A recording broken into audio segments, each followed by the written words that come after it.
Good morning, TLC. Hey, happy Resurrection Day. Come on in and get comfortable. This is a morning celebration. We're going to have a good time gathering here together in spirit, in oneness, and wholeness. Good morning, and good morning. As you come in and you settle in with us this morning, grab yourself a coffee, a tea, and just be prepared to relax and just move and slide into spirit, into our oneness. Happy Resurrection Sunday.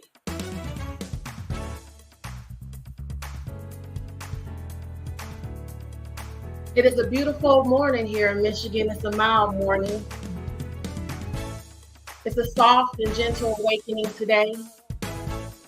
As we awaken and we rise in our knowing and in truth, as we rise this morning, that spirit descends within us, and we rise up and we say, hey.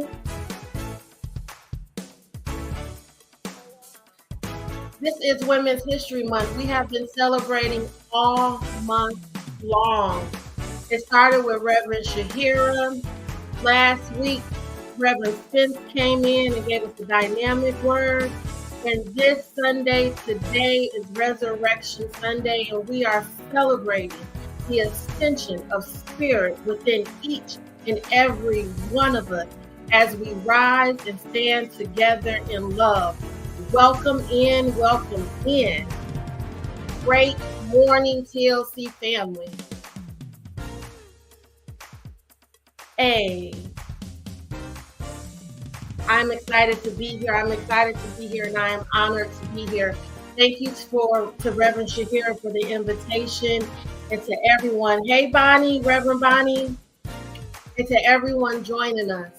This is a celebratory morning. This is a morning when we celebrate the truth on who we are.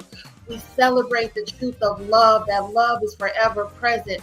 We celebrate the truth that spirit forever dwells within us, and it is our choice, our birthright to ascend, to grow, to recognize our wholeness, and to live on. Well, good morning. I am really excited about this morning. And as we come in and we settle with one another, let's just affirm together that I am whole, I am healed, I am complete, I am love, and I am here. It is with an open heart and a surrendered mind that I greet you all and surrender to spirit for guidance today. I greet each and every one of you with love, unconditional love and unwavering love that sees the light that you are and acknowledges the purpose of each and every one of us in our lives. I'm excited as we discuss this morning the resurrection of spirit, her presence, as she rises and ascends within each and every one of our consciousness, healing all thoughts of separation and lack. I'm excited as we begin to celebrate and honor one another, and we rest in the gentleness and the softness, and we relax in the love of spirit. And it is so. Oh, well, good morning again. I am super excited to be here. Today's invitation to talk this morning on Resurrection Sunday kind of brought back a childhood memory. When I was younger, in my teen years in high school, I was a member of YOU, the Youth of Unity, and that's when I first met Reverend Shahira. And the Youth of Unity, every Resurrection Sunday, would do a play for sunrise service. And this play was always guided by or inspired by Brooke McCauley. Hey, Brooke. And she would come down, and the play for sunrise service will always depict the lessons of Holy Week. Reverend Spence spoke last week. It was Palm Sunday, and Palm Sunday was the start of Holy Week. And today, Resurrection Day, is the end of this Holy Week. And when we say, when I use the word holy, I talk about the wholeness, us recognizing our wholeness. So this is a week of wholeness, a week of release and coming back into our wholeness. Well, we would write these plays, and the stories would be in current events. It would be things that we were experiencing in the now moment, and the way that the teachings of Yeshua would be applied to today in this right now moment. So when preparing for today's message and sitting with Spirit, that childhood memory came up, and I said, and Spirit and I discussed that we're not going to discuss the story verbatim. We're not going to go word for word as to the account of events. We understand that Yeshua was our way shower. His life is an example on how to overcome the challenges that we're faced in this world, in this vibration, in this space. We understand that in a week's time, we can experience many, many challenges within our families, our communities, within ourselves, within relationships. We can come in and we can come into spaces and be rejected. We understand what this is. We come into spaces and we're bullied. We have friendships and relationships in which we feel betrayed. And we also have those moments within ourselves, just like Yeshua did, when we question our purpose and why is this, because the pain seems so great. We all have those experiences in life that takes us from that space of, yes, I do know who I am, to question who I am, to question purpose, and to feel forsaken or forgotten about or left because the silence or the pain of the rejection is just so great. We've all had those spaces and held those and have had those times when the witness of, let's say, perceived attack on another, or to witness the hurt that another one is feeling, the grief that another one is carrying, sometimes seems so too heavy for even the one that's witnessing it to bear.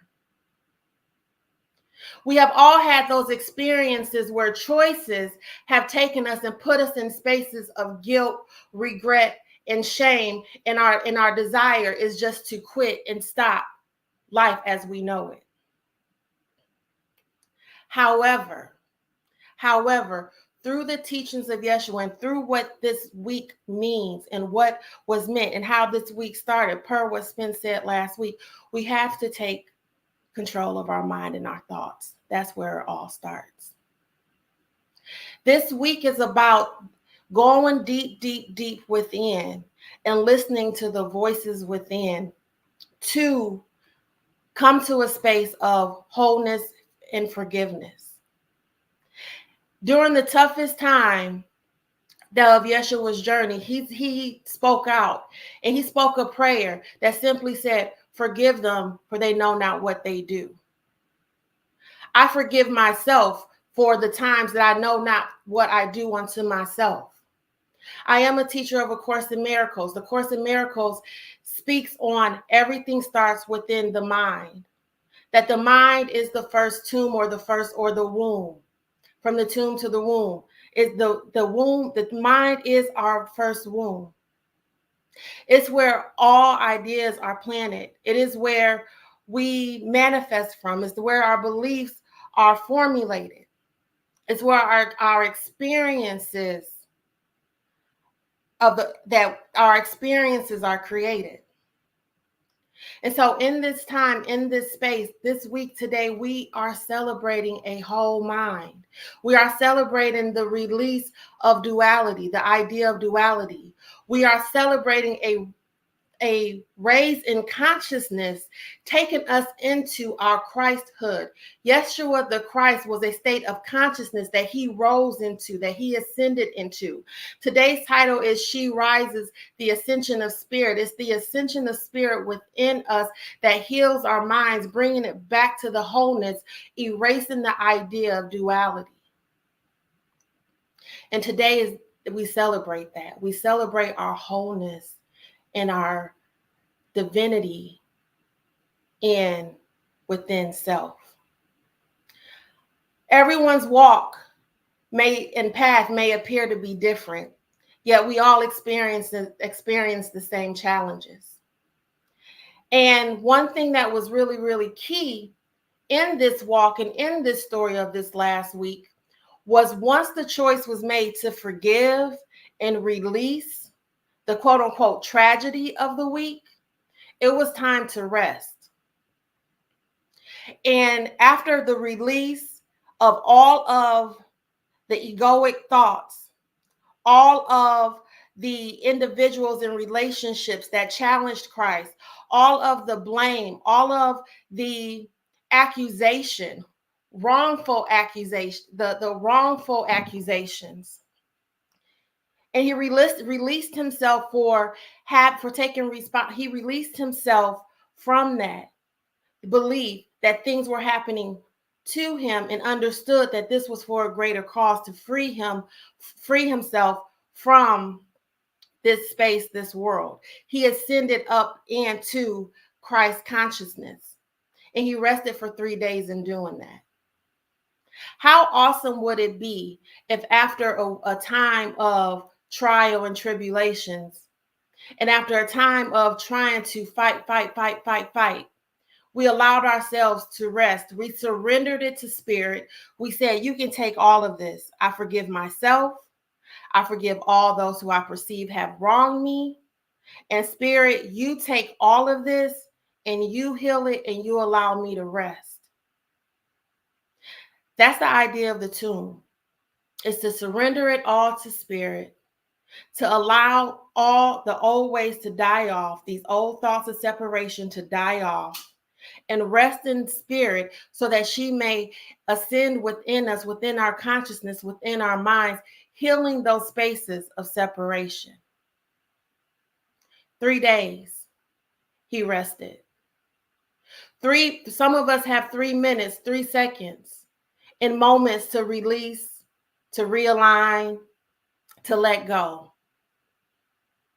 And on the 3rd day, come back out renewed, refreshed, and ready to grow and share and extend love.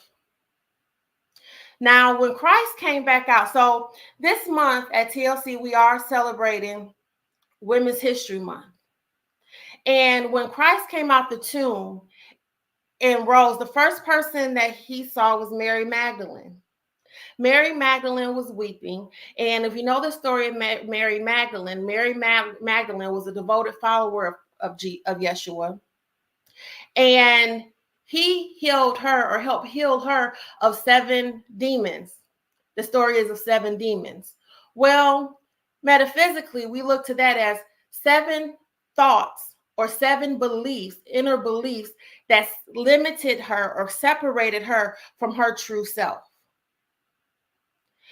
And Mary Magdalene represents grace. So when Yeshua rose, when the Christ consciousness saw Mary Magdalene, it immediately saw grace into the world, forgiveness upon the world, right? Saw the world renewed, saw it whole and complete. And with that, sent Mary off to go get his 11 disciples that were hiding out to release the fear. Now, today, we will talk about Mary Magdalene and some other women in biblically who represent different aspects of what it means to ascend consciousness. to ascend our consciousness deeper in spirit, and to release, and what it looks like when we re-enter into the world after the ascension of spirit within us. She rises. So we're going to look at this morning the daughters and explore the daughters of the mother of creation. Jay, the first slide, please. And the daughters of the mother of creation we will explore is Mary Magdalene, Queen Esther, Ruth, Ada, Martha, and Electa. Now, I will be honest and say that I really don't believe we're going to get through all 6. However, I have it set up so that part 2 of this will be this Friday at 7 o'clock on the First Miracles Club. So today we will focus on Mary Magdalene, Queen Esther, and Ruth, the daughters of the mother of creation, and what this means. So with Mary Magdalene, like I said, that's who Christ saw first. And Mary Magdalene was a devoted follower of Christ. We can go to her slide, Jay. And Mary Magdalene represents grace, consciousness, and devotion, and the ability to establish our kingdom where we see fit. But the right choice is inevitable if we remember this. Spirit is in a state of grace forever. Our reality is only spirit, and therefore we are in a state of grace forever. Spirit is a state of grace forever. Our reality is only spirit, and therefore we are in a state of grace forever. Mary Magdalene is also the ability, shows that her grace in her life is an example of our ability to choose. We have choice. And as we navigate this life, our choices is what elevates us consciously into other spaces and into other realms. Basically, choosing love over fear, choosing forgiveness over condemnation, the choice to release the idea of sin. For this story, in the story of Christ, in the story of this time, sin was a big thing. Well, of course, in Miracle says a sin is a flower with no root. It is only a reality in the separated mind. It is only a truth of the ego. Spirit does not know sin because all spirit knows is forgiveness. What spirit knows are the lilies of forgiveness that cure and heal all things. It's the lilies of forgiveness that are not of this world. The flower of sin is of this world and has no root. The lilies of forgiveness comes from an elevated consciousness, from where we rest in the kingdom, from where we rest in the quantum, where we go and we step out of the 3D dimension and into the 5D dimension and beyond, and we raise our consciousness and our thinking. Mary Magdalene represents that. Mary Magdalene represents the ability to be guided by and hear spirit to choose love, and to heal the mind and release the idea of duality. There is only one of us. We have 2 choices. We're guided by our heart. We must feel and make that choice from that feeling of what feels good to us, or make those choices on those things where we do feel joy, where we can feel our peace. And then hear spirit within our mind say, this, go in this direction, to hear our yes. That's what Mary Magdalene represented. So when Christ rose and saw Mary Magdalene, he immediately saw the lilies of forgiveness in the world. Sin had gone away. The wholeness, complete, is what the message that he sent out. Be not afraid, choose love. We are spirit having a spiritual experience as humans. We are spirit having a spiritual experience as humans. And there are all those things those thoughts that would keep us separate, that have washed away, have gone away. And we are now resting in that truth and ascending and allowing spirit to ascend and spread out within us so that we may rise up in purpose and passion and go forward and tell our brothers and sisters there's no need to fear. For we understand what a whole healed mind can do. We understand that the inner conversations that we tell ourselves create our reality, and that at all times we are creating. At all times, depending on our thoughts, we are manifesting those belief systems. We are in a state of grace forever. We are always forgiven. There are no mistakes. Our innocence is there. Even though we may be accused of things wrongfully, like, well, that wasn't my heart. I didn't mean that way. Well, you did. No. Sometimes perception creates false accusation. However, who we are, the core of who we are, the spirit, the love, the light, lies our innocence.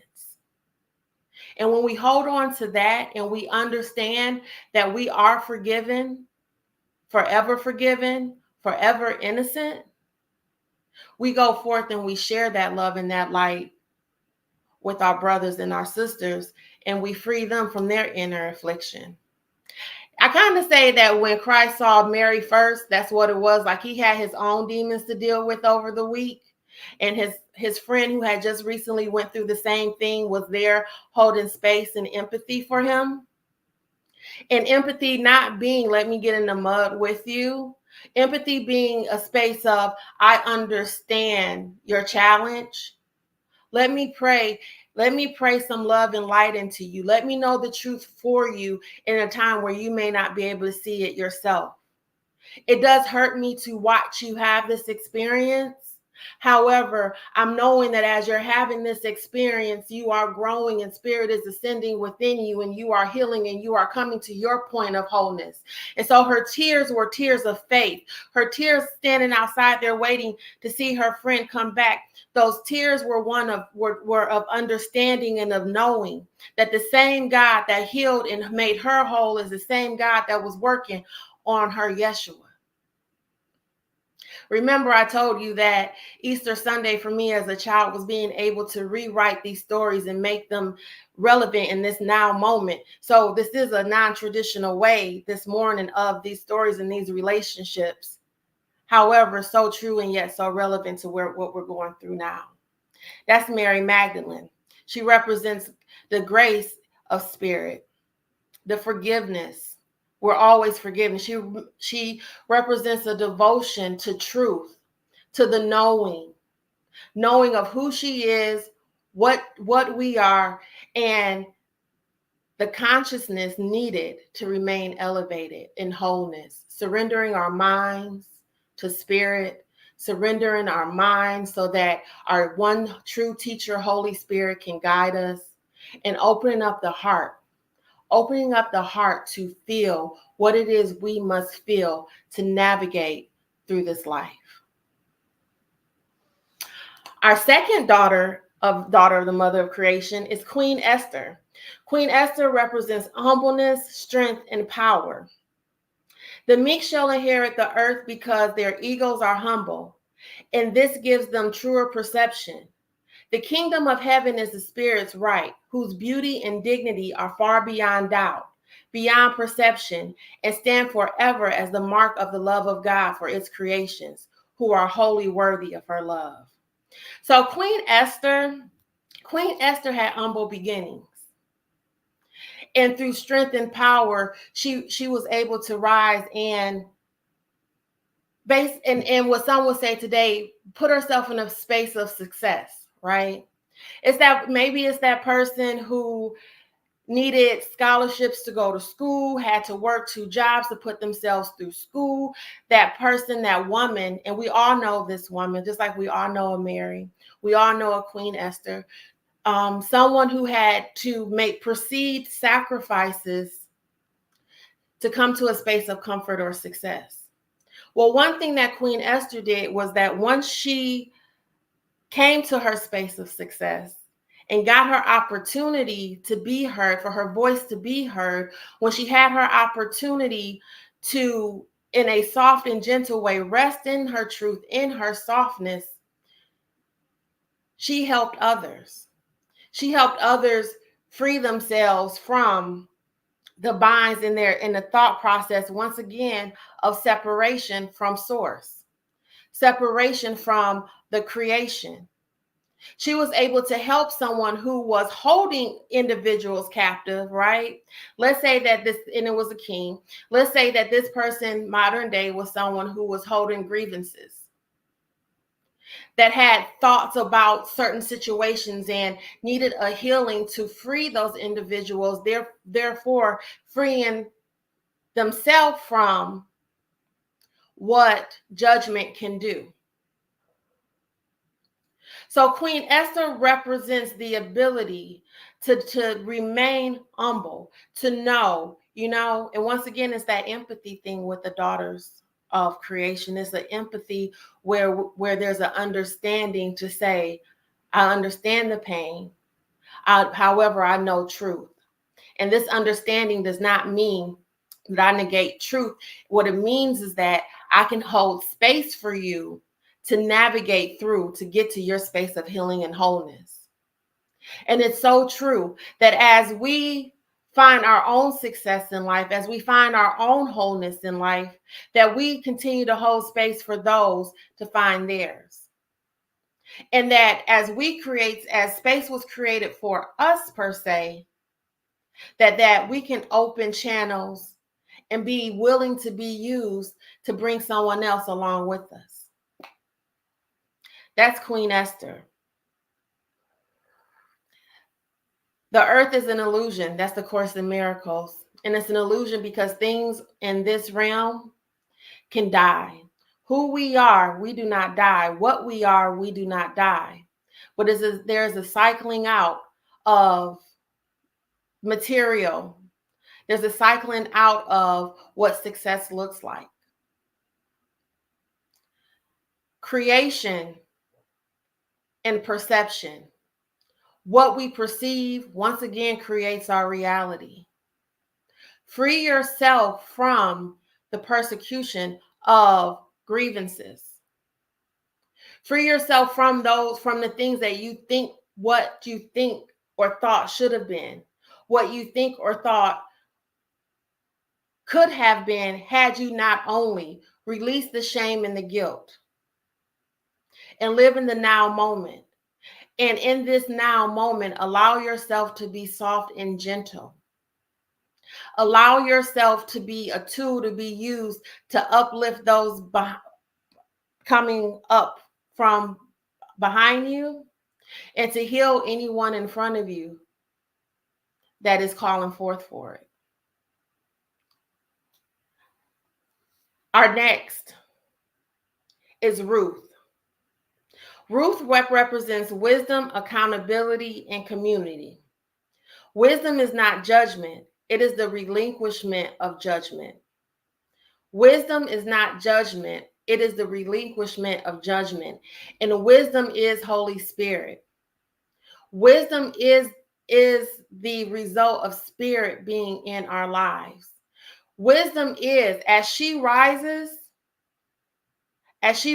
within us, as spirit rises within us, and we allow the ascension to occur, where it spreads out, where it spreads up and spreads out, we rest.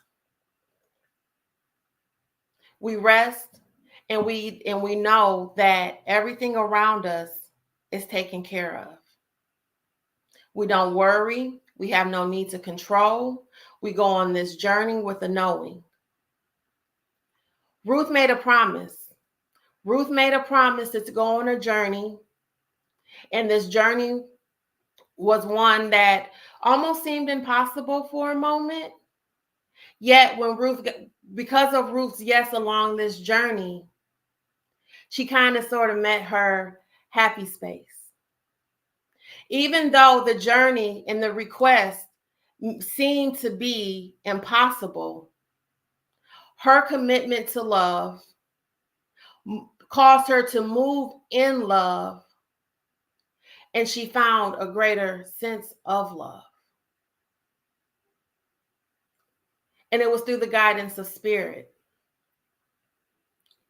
So as we think about the mothers of the daughters of creation, these examples, and we look at what this week meant, and how is it that after we have released all things that have maybe caused us separation within ourselves during this time, and we've hung them up to celebrate us being able to stand in the truth of knowing exactly who we are and our gifts and our talents to extend to others, to aid them and to aid them in assisting and finding the peace and the joy that we all desire to have.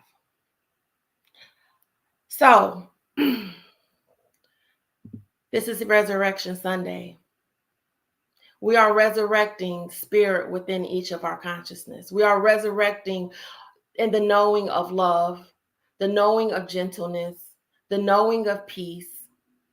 And the thing that we have to do, and that this week taught us, was to trust the process. It sounds so cliche. With everything that has gone on, every story, every example, we must trust that God is at work, that spirit is doing what she does, heals and guides us towards the right thing. We are excited as we sit here and we look at a time. We're in a time where so much is being challenged. Jay, we can come off the slides for right now. We're in a time where so much of who we are is being challenged. There is so much conversation, especially around women, on the autonomy of our bodies. There's conversation of what is being taken away from what is being taken away from us. And the truth is this: nothing can be taken away from us. Who we are cannot be challenged. Who we are, our Christ self, this spirit, the spirit that we are, cannot be harmed. We may be challenged via the body. We may be challenged via the physical and the experiences that we encounter. However, who we are as spirit, there is no challenge in that. Spirit produces the lilies of forgiveness, the forgiveness of self and the forgiveness of others. It is the lilies of forgiveness provide correction, where we remain in alignment with our true self.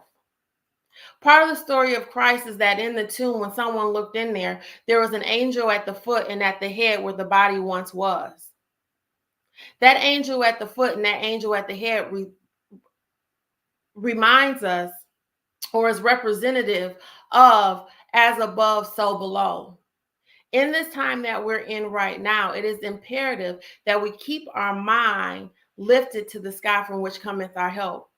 We keep our mind elevated in truth. We keep our mind in a space where we focus on not the vibration of the adversary, but the energy, the healing energy that feeds our souls of spirit.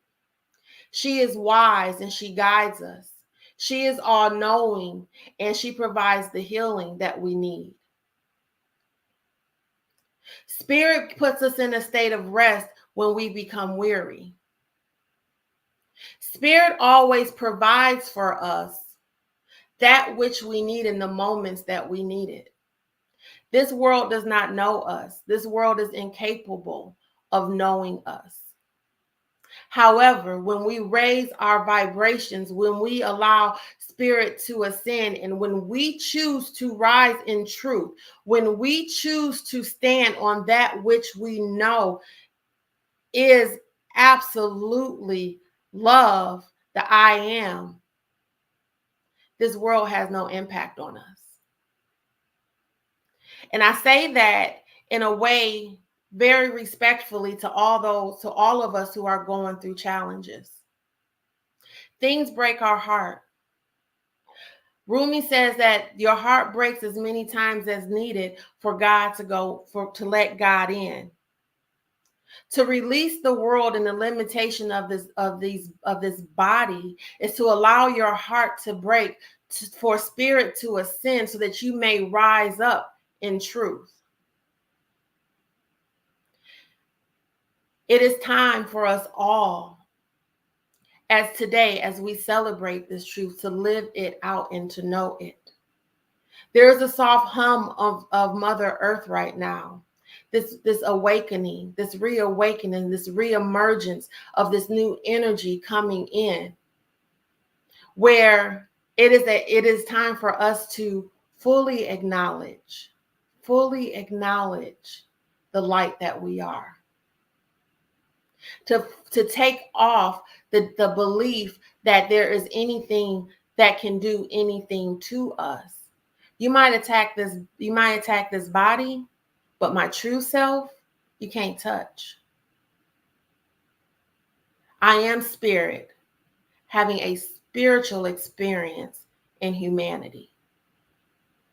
You are spirit, having a spiritual experience in humanity.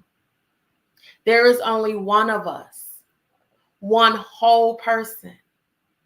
Duality does not exist. The mind can split, but who we are, we're not a two people. There's not two of us within. It's one of us, whole and complete. And with Holy Spirit, we navigate this world. With Holy Spirit, we're able to bring the lilies of forgiveness. We're able to bring love into this space. We're able to raise the vibration of this space and see the joy and the love that is. Challenges come. There are many challenges that face many of us in so many different forms, in so many different ways. But today reminds us the promises of God, and not the God of this world, the God that exceeds all human understanding, the God that is the creation of life. The promises that we shall not be forsaken. The promises that we do live forever, and that we are one with all of creation. Proverbs 4:6 speaks to spirit in this way. Forsake not wisdom, and she will keep, defend, and protect you. Love her, and she will guard you. Prize wisdom highly and exalt her, and she will exalt and promote you. She will bring you to honor when you embrace her. She shall give to you your head a wreath of gracefulness, a crown of beauty and glory will she deliver to you.